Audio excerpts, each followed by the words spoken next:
चलिए अब अगले क्वेश्चन पर आते हैं बच्चों। इस क्वेश्चन में क्या बोला है, a coin is placed on a disc, the coefficient of friction between the coin and the disc is mu. Coefficient of friction कितना दिया हुआ है, म्यू के बराबर।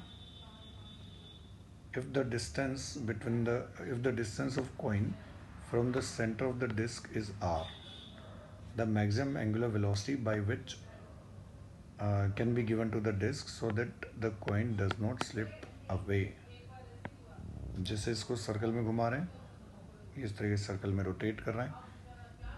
अब इसका सेंटर है और सेंटर से जो डिस्टेंस है, जैसे इसका सेंटर से किसी डिस्टेंस पर एक पार्टिकल यहाँ पर रख दिया बच्चों हमने, जो कॉइन है।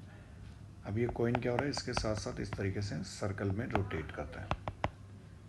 तो क्या हो जाएगा, इस पर फ्रिक्शन अब होगा क्या, जब इसको सर्कल में रोटेट करवा रहे हैं तो इस पर फ्रिक्शन तो लगेगा किधर, सेंटर की तरफ।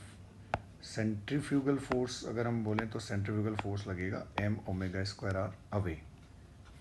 अब अगर ये पार्टिकल जो है स्लाइड नहीं करे तो इसके लिए क्या होना चाहिए, फ्रिक्शन की वैल्यू जो लग रही है, friction should be greater than और equal to m omega square are.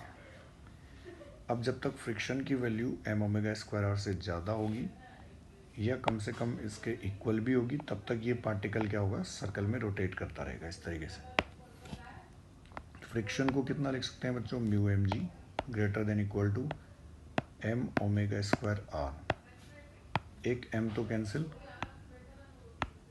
Omega की वैल्यू यहाँ से क्या आ जाएगी, ओमेगा लेस देन और इक्वल्स टू, यहाँ से जो मिल जाएगा mu g by r under root.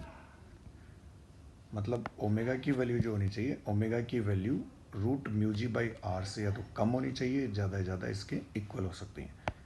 तो मैक्सिमम एंगुलर वेलोसिटी जो हो जाएगी, मैक्सिमम एंगुलर वेलोसिटी की वैल्यू हो जाएगी under root mu g upon r. Correct option कौन सा हो जाएगा बच्चों, थर्ड।